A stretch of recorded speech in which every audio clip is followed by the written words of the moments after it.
এবার ইসরায়েলের সামরিক গোয়েন্দা ও মোসাদের পরিকল্পনা কেন্দ্রে ইরানের হামলা। সাদ্দামের মতো পরিণতি হবে খামেনির, হুঙ্কার তেল আবিবের। যে কোনো মূল্যে ইরানের পরমাণু সক্ষমতা হ্রাস টানার ঘোষণা ট্রাম্পের। মধ্যপ্রাচ্যে সামরিক তৎপরতা বাড়িয়ে চলেছে যুক্তরাষ্ট্র।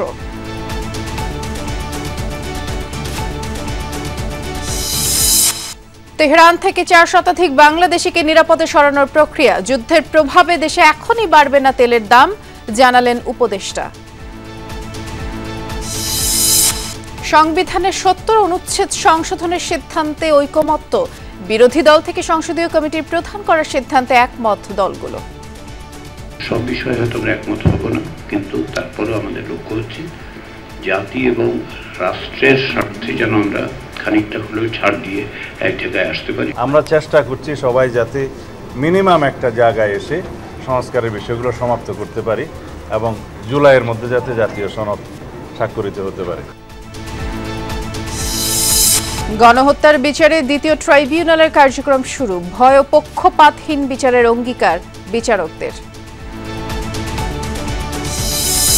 একসময়ের দুর্নীতি বিরোধী শুভেচ্ছা দূত সাকিবের বিরুদ্ধে এবার দুদকের মামলা। শেয়ার বাজার থেকে 250 কোটি টাকার বেশি আত্মসাতের অভিযোগ।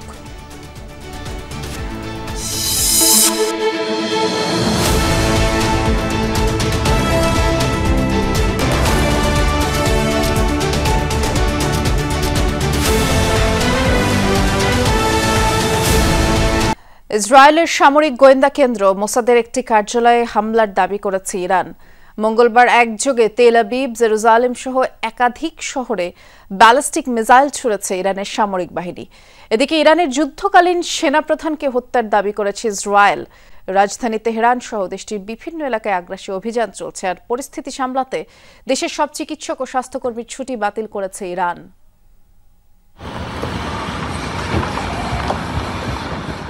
ইরানের ব্যালিস্টিক মিসাইল হামলার জেরে তেল আবিব ও জেরুজালেমের বিস্তীর্ণ আকাশ এভাবেই ছেয়ে যায় কালো ধোঁয়ায়। সংঘাতের পঞ্চম দিন মঙ্গলবার সকালে বিস্ফোরণের বিকট শব্দে কেঁপে ওঠে এই দুই শহর। হামলা হয়েছে বন্দরনগরী হাইফা ও হারজলিয়া শহরে। এদিন ইসরায়েলের সামরিক গোয়েন্দা কেন্দ্র ও মোসাদের একটি পরিকল্পনা কেন্দ্রে হামলার দাবি করেছে ইরানের বিপ্লবী গার্ড বাহিনী IRGC। চলমান সংঘাতে ইসরায়েলের পরাজয় নিশ্চিত বলেও হুঁশিয়ারি দিয়েছে দেশটি। গত 75 বছরের ইতিহাস পর্যালোচনা করলেই বোঝা যাবে জায়নবাদী শত্রুদের টিকে থাকার সম্ভাবনা নেই। তাই এই চাপিয়ে দেয়া যুদ্ধে ইহুদিবাদী শত্রুরা পরাজিত হবেই। ইরান পারমাণবিক অস্ত্র তৈরির চেষ্টা করছে, এটি তাদের মিথ্যাচার ছাড়া কিছুই নয়। শীঘ্রই তারা অস্থিতিশীল হয়ে উঠবে, তাদের চাওয়া পূরণ না হওয়ায় হতাশ হয়ে পড়বে। এদিকে ইরানে আগ্রাসী হামলা অব্যাহত রেখেছে ইসরায়েল। এমনকি দেশটির যুদ্ধকালীন সেনাপ্রধান আলী সাদমানিকে হত্যার দাবিও তাদের। এরপর যাকে দায়িত্ব দেয়া হবে তাকেও নিশানা বানানো হবে বলেও হুঁশিয়ারি দিয়েছে দেশটি। গোয়েন্দা তথ্যের ভিত্তিতে আমরা ইরানের যুদ্ধকালীন সেনাপ্রধান আলী সাদমানিকে হত্যা করেছি। ইরানের সবচেয়ে সিনিয়র সামরিক কমান্ডার সে। তেহরানের প্রাণকেন্দ্রে তাকে হত্যা করা হয়েছে। সাদমানি ছিল ইরানের সর্বোচ্চ নেতা আলী খামেনির সবচেয়ে ঘনিষ্ঠ। রাইজিং লায়ন অভিযানে আগের প্রধানকে হত্যার পর মাত্র 4 দিন আগেই দায়িত্ব নিয়েছিল সে। তাবরিজ, ইস্পাহান, তেহরান সহ ইরানের গুরুত্বপূর্ণ বিভিন্ন শহরে এখনও চলছে হামলা। এরই মধ্যে বিধ্বস্ত হয়েছে বহু আবাসিক এবং গুরুত্বপূর্ণ স্থাপনা। সময়ের সাথে পাল্লা দিয়ে বাড়ছে হতাহতের সংখ্যা। পরিস্থিতি সামাল দিতে দেশের সব চিকিৎসক ও স্বাস্থ্যকর্মীর ছুটি বাতিল করে অবিলম্বে কাজে যোগ দেওয়ার নির্দেশ দিয়েছে ইরান সরকার। মোস্তফা মাহমুদ, যমুনা নিউজ। ইরাকের সাবেক প্রেসিডেন্ট সাদ্দাম হোসেনের মতো পরিণতি বরণ করতে হবে ইরানের সর্বোচ্চ ধর্মীয় নেতাকে, এমন হুঁশিয়ারি দিয়েছেন ইসরায়েলের প্রতিরক্ষা মন্ত্রী। ব্রিফিংয়ে দেশটির প্রতিরক্ষা মন্ত্রী ইসরায়েল কাদস হুঁশিয়ারি দিয়ে বলেছেন, ইরানের সর্বোচ্চ ধর্মীয় নেতা আয়াতুল্লাহ আলী খামেনির পরিণতি হবে সাদ্দাম হোসেনের মতো। এ লক্ষ্যে ইরানে অভিযান চালিয়ে যাচ্ছে তেল আবিব। এদিকে সপরিবারে ভূগর্ভস্থ বাংকারে আশ্রয় নিয়েছেন ইরানের সর্বোচ্চ ধর্মীয় নেতা আয়াতুল্লাহ খামেনি। অবস্থান করেছেন তেহরানের উত্তরাঞ্চলীয় কোনো এক গোপন সুরক্ষিত স্থানে। একাধিক গোপন সূত্রের বরাতে এমন তথ্য জানিয়েছে দেশটির সংবাদ মাধ্যম ইরান ইন্টারন্যাশনাল।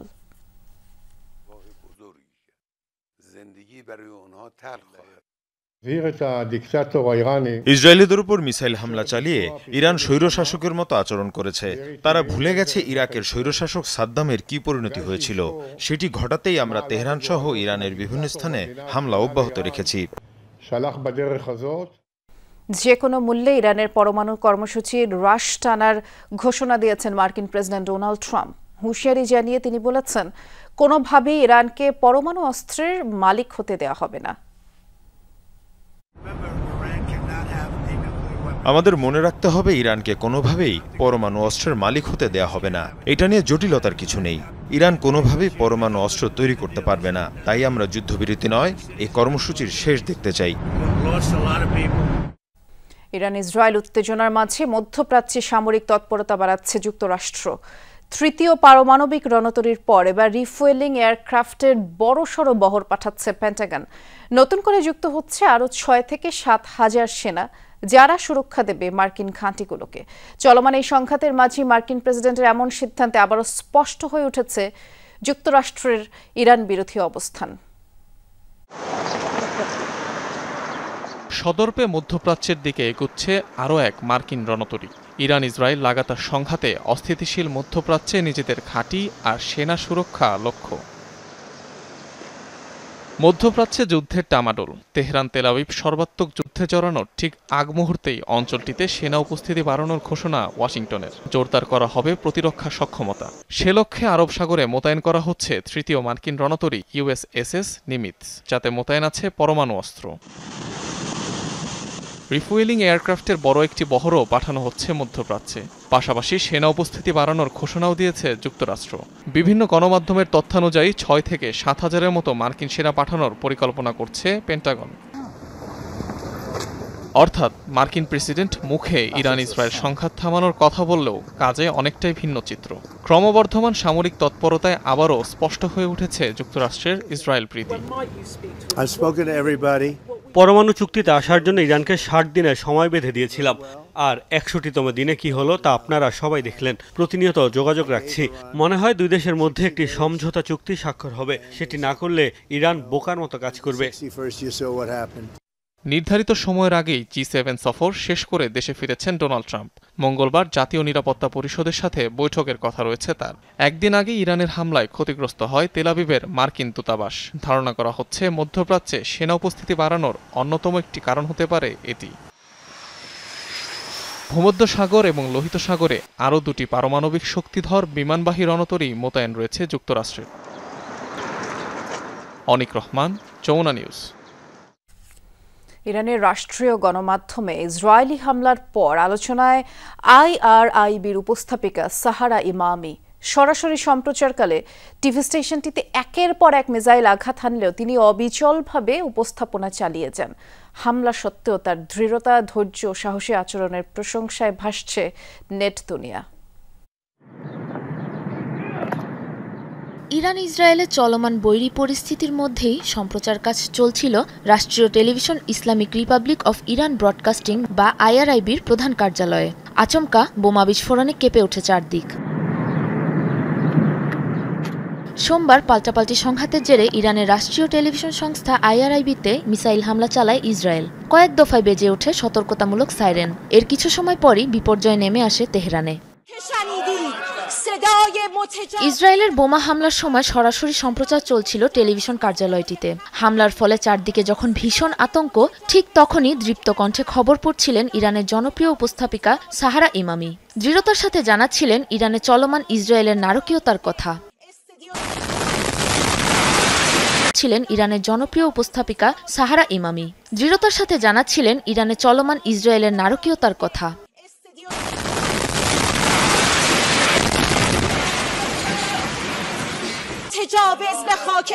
এই যে শব্দ শুনছেন, এটা আমাদের মাতৃভূমির ওপর আগ্রাসন চালানোর শব্দ, সত্য ও ন্যায় বিচারকে দমিয়ে রাখার শব্দ। আপনারা যা দেখতে পাচ্ছেন, শুনতে পাচ্ছেন, তার কারণ এই মুহূর্তে স্টুডিওতে আছড়ে পড়া বোমা রাখাতে হচ্ছে। স্টুডিওতে মিসাইল আঘাত হানার পর শান্ত ভঙ্গিতে স্থান ত্যাগ করেন সাহারা। এর অল্প কিছুক্ষণ পরই আবারও শুরু হয় IRIBর সম্প্রচার। আবারও টেলিভিশনের পর্দায় দেখা যায় উপস্থাপিকা সাহারা ইমামিকে। কয়েক মুহূর্ত আগের ভয়াবহ বোমা হামলা একটুও আতঙ্ক সৃষ্টি করতে পারেনি তার মনে। হামলাটি আসলে ভবনকে টার্গেট করে করা হয়নি, করা হয়েছে বাক স্বাধীনতাকে থামাতে। গেল কয়েকদিন ধরে ইরানে প্রতিদিন চিহ্নিত করে বহু নারী, শিশু, সাধারণ মানুষ নির্বিচারে হত্যা করছে ইসরায়েলিরা। এ সত্য প্রচার না করতে দেওয়ার উদ্দেশ্যেই এই হামলা করা হয়েছে। তবে আমাদের চুপ করানো এত সহজ না। সত্য প্রচার করেই ছাড়বে আমাদের কণ্ঠস্বর। আমরা আমাদের কাজ চালিয়ে যাব। রাষ্ট্রীয় টেলিভিশনের ভবনে নারকীয় হামলার সমালোচনা করেছে অনেক দেশ। এই বর্বরতাকে যুদ্ধাপরাধ বলে আখ্যা দিয়েছে ইরান। সাবরিনা নুসরাত, যমুনা নিউজ। আকাশপথ বন্ধ থাকা ইরানে থাকা বাংলাদেশিদের ফেরত আনা কঠিন বলে জানিয়েছে পররাষ্ট্র মন্ত্রণালয়। তবে ঝুঁকিপূর্ণ তেহরানে থাকা 4 শতাধিক বাংলাদেশিকে কাছাকাছি নিরাপদ স্থানে সরানোর প্রক্রিয়াও শুরু করেছে সরকার। নিষেধাজ্ঞা থাকায় তেহরানে ব্যাংকিং চ্যানেলে টাকা পাঠানো যাচ্ছে না জানিয়ে ভারপ্রাপ্ত পররাষ্ট্র সচিব বলছেন, দেশটির রাষ্ট্রীয় রেডিওতে হামলার সময় সেখানে থাকা 8 বাংলাদেশি নিরাপদে আছেন। এই যুদ্ধ বন্ধ না হলে এর প্রভাব সুদূরপ্রসারী হবে বলেও আশঙ্কা জানিয়ে এই ইস্যুতে জাতিসংঘ সহ বিশ্ব সম্প্রদায়কে কার্যকর উদ্যোগ নেওয়ার আহ্বান জানিয়েছে বাংলাদেশ। সেই শুক্রবার থেকে শুরু একের পর এক ঘোষণা দিয়ে ইরানের বিভিন্ন স্থাপনায় এখনো হামলা অব্যাহত রেখেছে ইসরায়েল। জবাবে ইসরায়েলি ভূখণ্ডেও হামলা করে চলেছে ইরান। তেহরানে বাংলাদেশ দূতাবাসে পরিবারের সদস্য সহ কর্মরত 40 বাংলাদেশি। দূতাবাস ও রাষ্ট্রদূতের বাসভবন দুটোই চরম ঝুঁকিপূর্ণ এলাকায়। সোমবার রাষ্ট্রদূত সহ দূতাবাস কর্মীদের সেখান থেকে সরানো গেছে। সবচেয়ে ঝুঁকিতে রাজধানী তেহরান। সরকার হিসেবে সেখানে অবস্থান 400-র মতো বাংলাদেশির। এর মধ্যে দূতাবাসের সাথে নিরাপদ স্থানে যেতে যোগাযোগ করেছেন শখানেক। মঙ্গলবার শুরু হয়েছে তাদের সরানোর কাজ। যারা আমাদের সাথে যোগাযোগ করেছে তেহরানে আছে তাদেরকে সহ আমাদের দূতাবাসে যত পরিবার আছে তাদেরকে নিরাপদ স্থানে সরিয়ে নেওয়ার জন্য সকল ব্যবস্থা সম্পন্ন করব। 100 জন একই জায়গায় রাখার মতো জায়গা পাওয়াটা তো কোনোভাবেই সম্ভব না, স্ক্যাটার্ড ভাবে হবে, একসাথে নিয়ে যাওয়াটাও সম্ভব হবে না। আর সব মিলে এটা একটা যুদ্ধাবস্থা অবস্থা এবং নিয়মিতই ওখানে আক্রমণ চলছে। ইন্টারনেট যোগাযোগ ব্যবস্থা এবং টেলিফোনিক যোগাযোগ ব্যবস্থা ইন্টারমিটেন্টলি চলছে, কখনো বন্ধ থাকছে, কখনো চলছে। ফলে আমাদেরকে যখন ওখান থেকে কমিউনিকেট করছে, হয়তো একটা মেসেজ 4 ঘন্টা আগে পাঠাচ্ছে, সেটা আমরা 4 ঘন্টা পরে পাচ্ছি। পরিসংখ্যান বলছে ইরানে বৈধভাবে আছে 2000-এর মতো বাংলাদেশি, যদিও এই তালিকার বাইরে আরও 13-14 হাজার আছেন বলে ধারণা। এই বিপদে সব বাংলাদেশিদের সহায়তা করতে চায় সরকার। তবে পরিস্থিতি এতটাই খারাপ, কাউকেই দেশে ফেরানো এখন সম্ভব নয়। এই মুহূর্তে ইরান ত্যাগ করার কোনো ব্যবস্থা নাই, যেহেতু বিমান যোগাযোগ বন্ধ। স্থলপথে হয়তো কষ্ট করে যাওয়া সম্ভব, কিন্তু তার নিরাপদ হবে না বলে আমরা তাদেরকে নিরাপদ স্থানে, তেহরান থেকে দূরে নিরাপদ স্থানে যাওয়ার জন্য নির্দেশনা দিয়েছি। ইরানের উপরে এমবার্গো থাকার কারণে আমাদের ওখানে অর্থ প্রেরণ করার অত্যন্ত ডিফিকাল্টি আছে। সর্বাত্মক যুদ্ধ শুরু হলে মধ্যপ্রাচ্যের অস্থিরতা ও বাংলাদেশের সম্ভাব্য প্রভাব নিয়ে ভাবনায় সরকার। তাই এই যুদ্ধ বন্ধে কার্যকর উদ্যোগ নেয়ার তাগিদ ঢাকার। জাতিসংঘ ও আন্তর্জাতিক সম্প্রদায়কে মধ্যপ্রাচ্য স্থিতিশীলতা রক্ষায় সম্মিলিতভাবে কার্যকর ভূমিকা রাখার জন্য আহ্বান জানায় বাংলাদেশ। দুপক্ষের হামলা পাল্টা হামলায় সোমবার পর্যন্ত জীবন গেছে 2.5 শতাধিক ইরানির। অন্যদিকে মৃত্যু হয়েছে 24 ইসরায়েলির। এই যুদ্ধ পরিস্থিতিতে আমরা যতভাবে পারি আমাদের বন্ধু রাষ্ট্র যারা আছে তাদের কাছ থেকে সহায়তা নেওয়ার চেষ্টা করছি। Mahfuz Mishu, Jamuna news, Dhaka. Iran Israel যুদ্ধের বিষয়টি পর্যবেক্ষণ করছে সরকার। বিশ্ববাজারে বাড়লেও দেশে জ্বালানি তেলের দাম বাড়ানোর কথা সরকার এখনো ভাবছে না বলেই জানিয়েছেন অর্থ উপদেষ্টা ডক্টর সালেউদ্দিন আহমেদ। সচিবালয়ে ক্রয় সংক্রান্ত উপদেষ্টা পরিষদের বৈঠক শেষে সাংবাদিকদের সাথে আলাপকালে তিনি বলেছেন, যুদ্ধ পরিস্থিতি নিয়ে এখনই প্রস্তুত থাকতে হবে বলে মনে করছে না উপদেষ্টা পরিষদ। ক্রয় সংক্রান্ত উপদেষ্টা পরিষদের বৈঠকেও বিষয়টি নিয়ে আলোচনা হয়েছে বলেও জানিয়েছেন ডক্টর সালেউদ্দিন আহমেদ। সচিবালয়ে সরকারি ক্রয় সংক্রান্ত উপদেষ্টা পরিষদের বৈঠক শেষে সাংবাদিকদের সাথে কথা বলেন অর্থ উপদেষ্টা সালেহ উদ্দিন আহমেদ। জানান, ইরান ইসরায়েল যুদ্ধ পরিস্থিতির প্রভাব এখনো ব্যবসা বাণিজ্যে পড়েনি, তবে এই যুদ্ধ পরিস্থিতি পর্যবেক্ষণ করছে সরকার। গ্যাস প্রাইস বা এলএনজি প্রাইস যদি বেড়ে যায়, এটা উইল টেক কেয়ার অফ। আজকে যেটা দিলাম ওটা ওল্ড প্রাইসে ওরা কোট করেছে, ভাগ্য ভালো যে ওই প্রাইসে আমরা পাবো আপাতত। বাট আমরা অবজার্ভ করছি যদি যুদ্ধটা বেশি দিন চলে, এটা এফেক্ট যদি হয়, তখন আমাদের উপর একটু প্রেশার পড়বে। বৈঠকে সার ও এলএনজি আমদানির অনুমোদন দেওয়া হয়েছে বলে জানান উপদেষ্টা। তবে এসব আমদানি করা পণ্যের জাহাজ যাতায়াত করে হরমুজ প্রণালী দিয়ে। যুদ্ধাবস্থার কারণে সেই যাতায়াত ব্যাহত হতে পারে বলে আশঙ্কা প্রকাশ করেন অর্থ উপদেষ্টা। এলএনজি আনা, সার আনার জন্য কতগুলো ইমিডিয়েট আমরা এটা করেছি।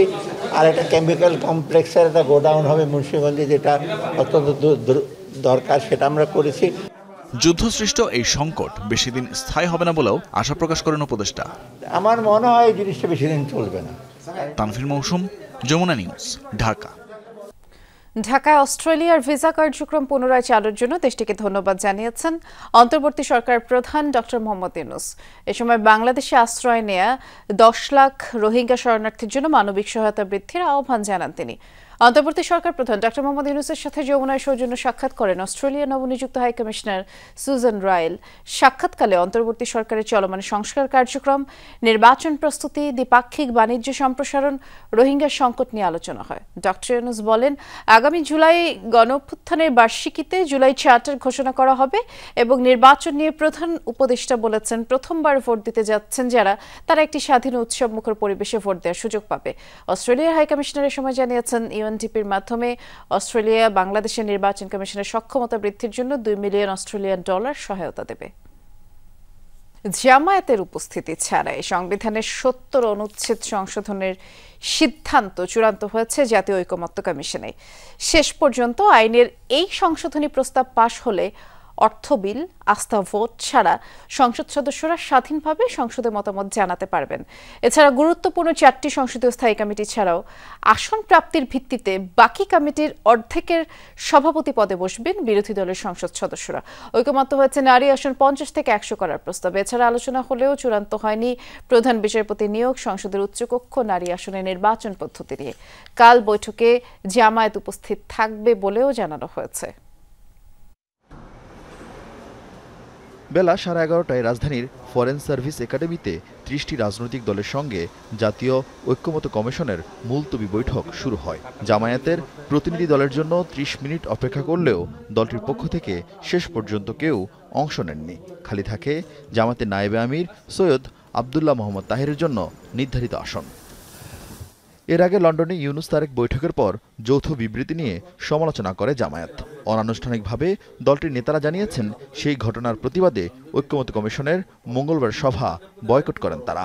আমরা তাদের সাথে আজকে কথা বলেছি, কালকে ইনশাল্লাহ তারা আশা করছি তারা জয়েন করবে।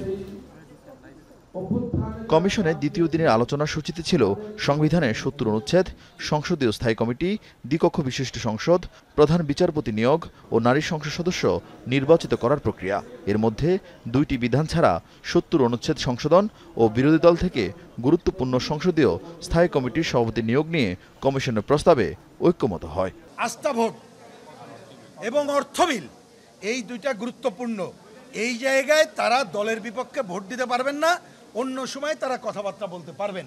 জাতীয় সংসদে যে 50টি স্থায়ী কমিটি, সংসদীয় কমিটি থাকে, সেই কমিটিগুলোতে আনুপাতিক হারে 50% বিরোধী দলের প্রতিনিধিত্ব দেওয়ার কথা হয়েছে।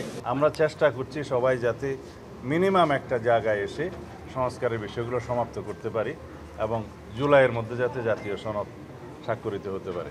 সংবিধান সংশোধনী, জাতীয় নিরাপত্তার বিষয় যদি আমাদের দলের নির্বাচনী ইশতেহারে এগুলো আমরা উল্লেখ করি, আমরা যদি দায়িত্বপ্রাপ্ত হই তখন আমরা এই 2টি বিষয়ও এখানে সংযুক্ত করতে পারব। এছাড়া অন্যান্য বিষয় নিয়ে আলোচনা হলেও ঐক্যমত হয়নি। 400 আসনেই নারী পুরুষ সবার জন্য উন্মুক্ত থাকুক, কোনো সংরক্ষিত ব্যবস্থা এখানে না থাকুক। সংরক্ষিত আসন 100 হওয়া দরকার, এ বিষয়ে মোটামুটি ঐকমত্য তৈরি হয়েছে, কিন্তু নির্বাচন হলে কি পদ্ধতিতে হবে সে নিয়ে এখন পর্যন্ত কোনো ঐকমত্য তৈরি হয়নি। সব বিষয়ে হয়তো আমরা একমত হব না, কিন্তু তারপরেও আমাদের লক্ষ্য হচ্ছে জাতি এবং রাষ্ট্রের স্বার্থে যেন আমরা খানিকটা হলেও ছাড় দিয়ে এক জায়গায় আসতে পারি, সেই চেষ্টাটা আপনাদের দিক থেকে আমি লক্ষ্য করেছি। সবাই সংস্কার ইস্যু বাদ দিয়ে সরকারের সাম্প্রতিক ভূমিকা নিয়ে প্রশ্ন তোলেন এনসিপি নেতা আরিফুল ইসলাম আদিব, জানিয়ে কয়েকটি দল প্রতিবাদ জানায়, উত্তেজনা ছড়ায় সভাস্থলে। প্রধান উপদেষ্টা এবং ঐক্যমত্য কমিশনের সভাপতি হিসাবে তিনি যখন একটি প্রস্তাবের দিকে হেলে যান এবং যেই প্রস্তাবটি দিয়েছে জাতীয়তাবাদী দল বিএনপি, ফলশ্রুতিতে আমরা মনে করি জাতীয় ঐক্যমত্য কমিশন এখন যেই পদ্ধতিতে আগাচ্ছে, তারা নির্বাচনে এবং এই ঐক্যমত্য কমিশনে কোন কোন বিষয়গুলো থাকবে সেই বিষয়ে তাদের কিছুটা প্রশ্ন, তাদের অবস্থান প্রশ্নবিদ্ধ হয় এবং বিএনপির যে প্রস্তাব করছে যে পরের সংসদে গিয়ে রেটিফাই হবে এই প্রস্তাবনাগুলা, সেই দিকেই প্রধান উপদেষ্টার বক্তব্য কিছুটা একদিকে হেলে যায়। সবাইকে আমরা মনে করি তারা সবাই আমাদের অংশীজন, তো আমার মনে হয় না যে এটা সত্য। আমরা আমাদের সর্বোচ্চ নিউট্রালিটি রাখছি। বুধ ও বৃহস্পতিবার চলবে ঐক্যমত্য কমিশনের মুলতবি সভা। আরিফিন শাকিল, যমুনা নিউজ, ঢাকা। সময় মতো দেশে নির্বাচন হবে। নির্বাচনের রোডম্যাপ ঘোষণা নিয়ে ধৈর্য ধরার আহ্বান জানিয়েছেন বিএনপির স্থায়ী কমিটির সদস্য আমির খসরু মাহমুদ চৌধুরী। বলেছেন, আন্তর্জাতিক পরিস্থিতির সঙ্গে বাংলাদেশে নির্বাচনের কোনো সম্পর্ক নেই। বিএনপির আরেক নেতা গয়েশ্বরচন্দ্র রায় বলেছেন, কিছু কিছু ক্ষেত্রে ধর্মীয় গোঁড়ামির কারণে সাংস্কৃতিক চর্চা বাধাগ্রস্ত হচ্ছে। গুলশানে বিএনপি চেয়ারপারসনের কার্যালয়ে মহাসচিব মির্জা ফখরুল ইসলাম আলমগীরের নেতৃত্বে দলের প্রতিনিধি দলের সঙ্গে বৈঠক করেন বাংলাদেশে নিযুক্ত ব্রাজিলের রাষ্ট্রদূত পাওলো ফার্নান্দো ডায়াস ফেরেস। সকাল 11টায় শুরু হয়ে বৈঠকটি স্থায়ী হয় প্রায় 1.5 ঘণ্টা। আগামী দিনে নির্বাচিত সরকার ক্ষমতায় এলে ব্রাজিলের সঙ্গে ক্রীড়া সহ কোন কোন খাতে কাজ করা যায় তা নিয়ে আলোচনা হয়। লাইভ স্টকে আমাদের যে কোঅপারেশন করার সুযোগ, বিশাল সুযোগ আছে। বৈঠক শেষে বিএনপি স্থায়ী কমিটির সদস্য আমির খসরু মাহমুদ চৌধুরী বলেন, রমজানের আগে নির্বাচন নিয়ে জাতীয় ঐকমত্য আছে। লন্ডনে ইউনুস তারেক বৈঠক নিয়ে জামাত ইসলামের বিবৃতি প্রসঙ্গে বিএনপির নেতা কোনো মন্তব্য না করলেও বলেন, রাজনৈতিক সহনশীলতার সংস্কৃতি তৈরি করতে চাইছে বিএনপি। আন্তর্জাতিকভাবে যেটা হয় সেটা তো আর বাংলাদেশের নিয়ন্ত্রণের বাইরে কোনো ঘটনা ঘটলে, কিন্তু সেটাকে মোকাবেলা করার জন্য তো স্বাভাবিকভাবে নির্বাচিত সরকারের সিদ্ধান্ত নিতে অনেক সুবিধা। জাতীয় স্বার্থে যে জায়গাতে আমাদের ঐক্যমত্যের প্রয়োজন, সেই জায়গাটা আমরা জোর দিচ্ছি।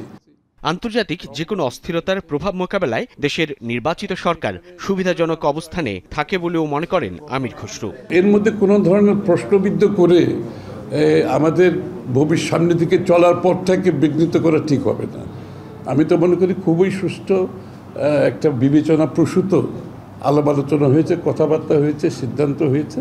আমরা একটু ধৈর্য সহকারে এগোতে থাকি।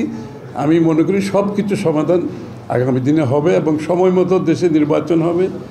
এদিকে দুপুরে রাজধানী ইনস্টিটিউট অব ডিপ্লোমা ইঞ্জিনিয়ার্সে এক অনুষ্ঠানে যোগ দেন বিএনপি স্থায়ী কমিটির সদস্য গয়েশ্বরচন্দ্র রায়। আমার জাতির উপর আঘাত আসলে, আমার জাতির সংস্কৃতির উপর আঘাত আসলে আমি যদি প্রোটেক্ট না করতে পারি আর যদি প্রতিবাদ না করতে পারি, তাহলে আমি জাতীয়তাবাদী না, আমি সুবিধাবাদী।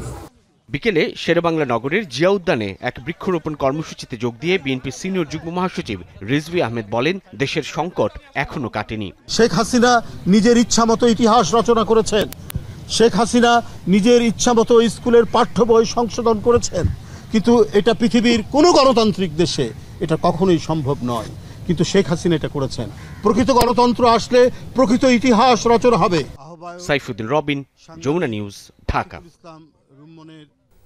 জুলাই আগস্ট গণহত্যার বিচারের জন্য ট্রাইব্যুনাল 2-এ সদ্য নিয়োগ পাওয়া 3 বিচারককে সংবর্ধনার মাধ্যমে যাত্রা শুরু করেছে আন্তর্জাতিক অপরাধ ট্রাইব্যুনাল 2। সংবর্ধনার শেষে অ্যাটর্নি জেনারেল বলেছেন, জুলাই আগস্টের বিচার প্রক্রিয়া আন্তর্জাতিক মানদণ্ডে হবে, কোনো প্রশ্নবোধক চিহ্ন থাকবে না। আর এদিন জুলাই আগস্ট গণহত্যার মামলায় সাবেক প্রধানমন্ত্রী শেখ হাসিনা ও সাবেক স্বরাষ্ট্রমন্ত্রী আসাদুজ্জামান খান কামালকে আত্মসমর্পণের নির্দেশ দিয়ে বিজ্ঞপ্তি জারি করেছে ট্রাইব্যুনাল। জুলাই আগস্ট নৃশংস হত্যাকাণ্ডের 11 মাসের মাথায় যাত্রা শুরু হলো আন্তর্জাতিক অপরাধ ট্রাইব্যুনাল 2-এর। মঙ্গলবার প্রথমবারের মতো এজলাসে বসেন 3 বিচারপতি। রীতি অনুযায়ী এদিন তাদের দেয়া হয় সংবর্ধনা। চিফ প্রসিকিউটর বলেন, বাংলাদেশে আর কখনো যেন গুম, বিচার বহির্ভূত হত্যাকাণ্ড না ঘটে, সে কারণে গত 16 বছরে ঘটে যাওয়া সব অপরাধের বিচার করতে হবে। আর অ্যাটর্নি জেনারেল জোর দেন আন্তর্জাতিক মানের স্বচ্ছ বিচারের উপর। এই ন্যায় বিচার প্রতিষ্ঠায় কোনো প্রশ্নবোধক চিহ্ন যাতে না থাকে, আন্তর্জাতিক মানদণ্ডে যাতে ন্যায় বিচারটা করা হয় সেটাও নিশ্চিত করা, এটা আমাদের কাছে ট্রাইব্যুনালের কাছে আপনাদের কাছে প্রত্যাশা, এটাই আমাদের কথা। পেছনে ঘটে যাওয়া সবগুলো অপরাধের ন্যায় বিচার নিশ্চিত করতে হবে এবং সেই ন্যায় বিচার নিশ্চিত করার জন্য এই ট্রাইব্যুনালগুলোকে দায়িত্ব দেওয়া হয়েছে। এই ট্রাইব্যুনালগুলো যাতে জাতীয় এবং আন্তর্জাতিক স্ট্যান্ডার্ড মেনটেন করে সম্পূর্ণ ন্যায় বিচার নিশ্চিত করে বিচার প্রক্রিয়াটা শেষ করতে পারেন, সেই প্রত্যাশা আমরা তাদের কাছে জানাই। সংবর্ধনায় ট্রাইব্যুনাল 2-এর চেয়ারম্যান বলেন, হুমকি দিয়ে সন্ত্রাসী কার্যক্রম পরিচালনা করে ন্যায় বিচার থেকে সরানো যাবে না তাদের। এদিকে জুলাই আগস্ট গণহত্যার মামলায় পলাতক প্রধানমন্ত্রী শেখ হাসিনা ও সাবেক স্বরাষ্ট্রমন্ত্রী আসাদুজ্জামান খান কামালকে 24 জুন আত্মসমর্পণের নির্দেশ দিয়ে পত্রিকায় বিজ্ঞপ্তি জারি করেছেন ট্রাইব্যুনাল। এই দুজন আসামিকে ট্রাইব্যুনালে 24 জুনের মধ্যে হাজির হওয়ার জন্য বিজ্ঞপ্তি প্রকাশিত হয়েছে। রাব্বি সিদ্দিকী, যমুনা নিউজ, ঢাকা। প্রযুক্তির যুগে ক্ষমতার অপব্যবহার করে পূর্বাঞ্চল নতুন শহর প্রকল্পে 10 কাঠা সরকারি প্লট বরাদ্দ নেয়ার মামলায় ক্ষমতাচ্যুত প্রধানমন্ত্রী শেখ হাসিনা সহ 12 জনকে আদালতে হাজির হতে গ্যাজেট প্রকাশের নির্দেশ দিয়েছেন আদালত।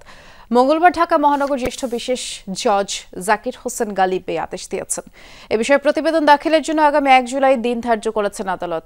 দুদক প্রসিকিউটর মীর আহমেদ আলী সালাম বলেছেন, প্লট বরাদ্দে দুর্নীতির 6টি মামলার আজ তারিখ ধার্য ছিল এবং 5 মামলায় আসামিদের গ্রেফতার করা সংক্রান্ত প্রতিবেদন দাখিল করেনি পুলিশ। এক মামলায় সাবেক প্রধানমন্ত্রী শেখ হাসিনা সহ 12 জন পলাতক রয়েছেন মর্মে প্রতিবেদন এসেছে। দুর্নীতির মামলায় আসামি হলেন এক সময়ের দুর্নীতি বিরোধী শুভেচ্ছাদূত সাকিব আল হাসান। দেশের শেয়ার বাজার থেকে 250 কোটি টাকারও বেশি কারসাজি করে আত্মসাতের ঘটনায় সাকিবের বিরুদ্ধে এই মামলা করেছে দুর্নীতি দমন কমিশন। পুরো ঘটনায় 4 মাস তদন্ত করার পর এই মামলার সিদ্ধান্ত নেয় দুদক। মামলায় সাকিবের সাথে আসামির তালিকায় আছে আরও 14 জন। ব্যাটিং, বোলিং কিংবা ফিল্ডিং করে একটা সময় পুরো ক্রিকেট বিশ্ব মাতিয়েছেন দেশসেরা ক্রিকেটার সাকিব আল হাসান।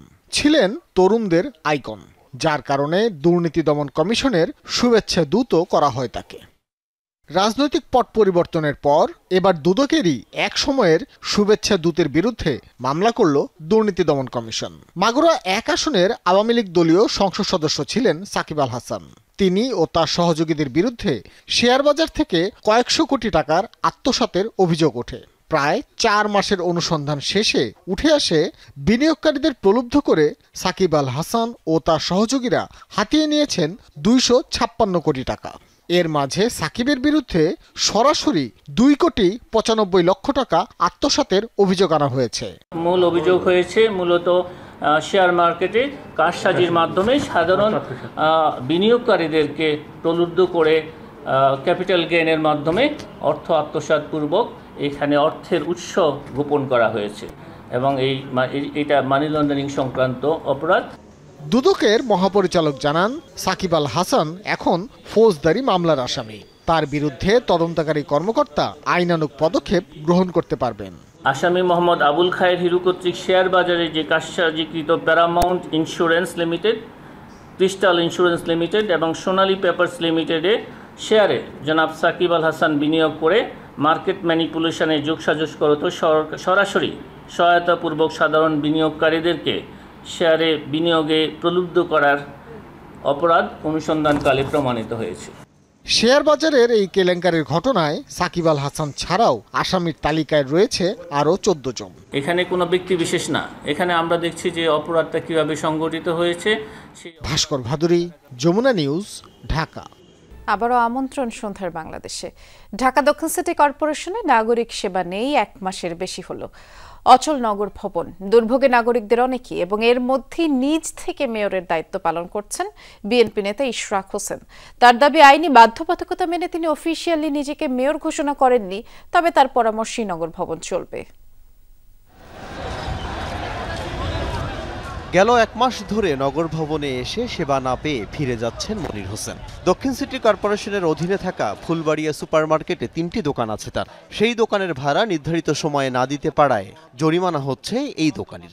এর ভিতরে যদি আমি ভাড়া না দিতে পারি তাহলে আমার জরিমানা দিতে হবে এবং আমার ট্রেড লাইসেন্স আছে, ট্রেড লাইসেন্স জুনের ভিতরে না দিতে পারি সেটারও জরিমানা, এবং কি আমার দোকানের উপর একটা ব্যাড আছে, ওই ব্যাডটাও জুন মাসের ভিতর পরিশোধ করতে হবে, না দিতে পারলে আমার জরিমানা। আমার কি অপরাধ? আমি কেন জরিমানা দিব? এটার দায় কে নিব? এটা যারা আন্দোলন করে তারা নিবে না সরকার নিবে। সেবা না পেয়ে প্রতিদিন অসংখ্য মানুষ বিরক্ত হয়ে ফিরে যাচ্ছেন। দুর্ভোগের কথা গণমাধ্যমে বললে ইশরাক হোসেনের কর্মী সমর্থকদের রোষে পড়ছেন ভয়ে কেউ কেউ কথাই বলছেন না। এ যেন রাজায় রাজায় যুদ্ধ হয়, উলুখাগড়ার প্রাণ যায়। তাই সাধারণ মানুষের প্রশ্ন, নগর ভবনের ক্ষমতার যুদ্ধে নাগরিকরা আর কতদিন থাকবেন সেবা বঞ্চিত? গেল কয়েকদিন কর্পোরেশনের কর্মকর্তা কর্মচারীদের সাথে মতবিনিময় সভায় মেয়র হিসেবেই উপস্থিত হচ্ছেন ইশরাক হোসেন। সত্যি কি তিনি মেয়র? শপথ গ্রহণ অনুষ্ঠান না হওয়া পর্যন্ত অফিসিয়ালি আমি মেয়রের দায়িত্ব নিতে পারছি না, সেটি হলো আমাদের অফিসিয়াল স্ট্যান্ড। যে আইন রয়েছে 2009 সালে গৃহীত এবং 2010 সালে তার বিধিমালা গৃহীত হয়, সেই অনুযায়ী অবশ্যই শপথ গ্রহণ অনুষ্ঠানটি আয়োজন করতে হবে। বিশ্বাস করেন যদি ওটা না থাকতো আমি এতদিন আমি মেয়রের পদবি নিয়ে আমি বসে থাকতাম। তার দাবি ওয়ার্ড সচিবদের মাধ্যমে জরুরি সেবা দেয়া হচ্ছে, তাই নগর ভবনে এমন তালা থাকলেও দুর্ভোগ হচ্ছে না সাধারণের। ডেঙ্গু চিকুনগুনিয়ার জন্য বর্তমানে নাগরিক সচেতনতা বৃদ্ধির জন্য প্রতিটি ওয়ার্ডে কমিটি গঠন করে দেওয়া হয়েছে। সিটি কর্পোরেশনের জরুরি কাজে ব্যাঘাত ঘটে থাকলে 12 ঘন্টার মধ্যে শহরের কোরবানির বর্জ্য অপসারণ করা সম্ভব হতো না। ইশরাক হোসেন জানান, দক্ষিণ সিটি কর্পোরেশনের নাগরিক সেবা ও মেয়র পদ নিয়ে জনগণকে অসত্য তথ্য দিচ্ছেন স্থানীয় সরকার উপদেষ্টা। তার পদত্যাগ দাবি করেন এই বিএনপি নেতা। এখানে যতদিন এই আসিফ মাহমুদ সজীব ভুইয়া অফিস করেছে, কি কি দুর্নীতি করে গিয়েছে তার সমস্ত কিছু আপনারা তদন্ত করুন। আল আমিনা কহন, যমুনা নিউজ, ঢাকা। আবার আন্তর্জাতিক কিছু খবর। পুরোপুরি ধ্বংস না হলেও ইসরায়েলি হামলায় মারাত্মক ক্ষতিগ্রস্ত ইরানের নাতানজ পরমাণু কেন্দ্রে ইউরেনিয়াম সমৃদ্ধকরণ সেন্ট্রিফিউজ। বিবিসিকে জানিয়েছেন জাতিসংঘের আণবিক শক্তি সংস্থা IAEA এর প্রধান রাফায়েল গ্রসি। তার দাবি, হামলায় ক্ষতিগ্রস্ত হয়েছে বলেই কেন্দ্রটিতে বিদ্যুৎ বিভ্রাট দেখা দিয়েছিল। এছাড়া মাটির উপরে অবস্থিত একটি চুল্লি সম্পূর্ণরূপে বিধ্বস্ত। ক্ষতিগ্রস্ত ইস্পাহান পারমাণবিক স্থাপনার 4টি ভবন, কিন্তু কোনো ধরনের ক্ষয়ক্ষতির চিহ্ন দেখা যায়নি ভূগর্ভস্থ ফোর্দো পারমাণবিক কেন্দ্রে। শুক্রবার ইরানের পরমাণু স্থাপনা টার্গেট করে দফায় দফায় হামলা চালায় ইসরায়েল।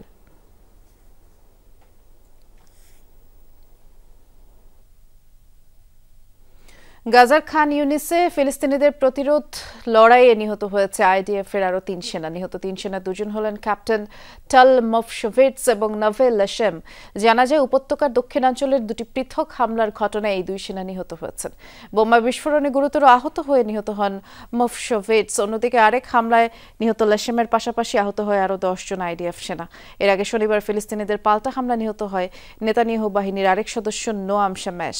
এ নিয়ে IDF এর প্রাণহানি বেড়ে দাঁড়ালো 432 জনে। এ ছিল আজকে সন্ধ্যার বাংলাদেশের আয়োজনে। সাথে থাকার জন্য ধন্যবাদ সবাইকে।